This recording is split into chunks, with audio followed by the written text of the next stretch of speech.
दोस्तों, कौमी सबाह ने ऐसे कौन से गुनाह किए थे कि एक चूहे ने खुदा के हुक्म से बंद की दीवार में सुराख कर दिया, जिससे जोरदार सैलाब आया। सबाह एक अरब का कबीला था। इस आबादी की आबू हवा और जमीन इतनी साफ और इस कदर लतीफ और पाकीज़ा थी कि इसमें मच्छर न मक्खी न सांप, मौसम नहायत न गर्मी न सर्दी।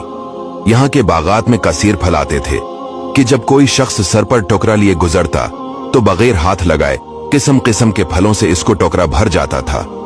गरज ये कौम बड़ी खुशहाली में अमन और सुकून और आराम चैन से जिंदगी बसर करती थी, मगर नामतों की कसरत और खुशहाली ने इस कौम को सरकश बना दिया। अल्लाह ताला ने इस कौम को यके बाद दीगर 13 नबियों को भेजा, जो इस कौम को खुदा की नामतें याद दिला दिलाकर अजाब इलाही से डराते रहे, मगर इन सरकशों ने खुदा के नबियों को जठला दिया। और इस कौम का सरदार, जिसका नाम हम्माद था, वो इतना मुतकब्बिर और सरकश आदमी था कि जब उसका लड़का मर गया तो इसने आसमान की तरफ थूका और अपने कुफ्र का ऐलान कर दिया और लोगों को कुफ्र की दावत देने लगा, और जो इनकार करता था उसे कत्ल कर देता था, और खुदा के नबियों से निहायत बेअदबी करता था, और इसके साथ कहता था कि आप लोग अल्लाह से ये कह दीजिए कि वो अपनी नेमतों को हम से छीन ले। जब हम्माद और इसकी कौम का तुग़यान बहुत ज्यादा बढ़ गया तो अल्लाह ताला ने इस पर सैलाब का अजाब भेजा। अजाब कुछ इस तरह आया।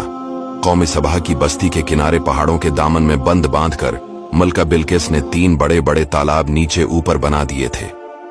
एक चूहे ने खुदा के हुक्म से बंद की दीवार में सुराख कर दिया और वो बढ़ते बढ़ते बहुत बड़ा शिगाफ बन गया, यहाँ तक कि बंद की दीवार टूट गई और न्यागहान जोरदार सैलाब आ गया।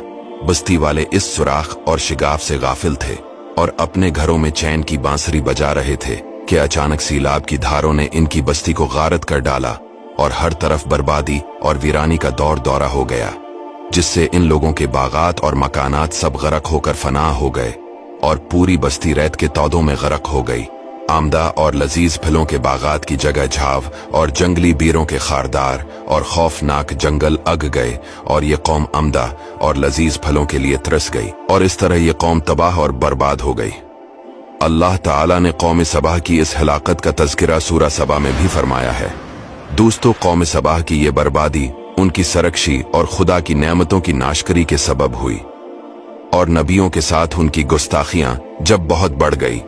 खुदाए कहार जब्बार का कहर अजाब बनकर सैलाब की सूरत में आ गया। सच है कि नेकी का असर आबादी और बद्दी का असर बर्बादी है, लिहाजा हर नियामत पानी वाली कौम को लाजिम है कि खुदा की नामतों का शुक्र अदा करे और गनाह से हमेशा किनारा कशी अख्तियार करे, वरना खतरा है कि अजाब ना उतर पड़े। दोस्तों, वीडियो को शेयर जरूर कीजिएगा।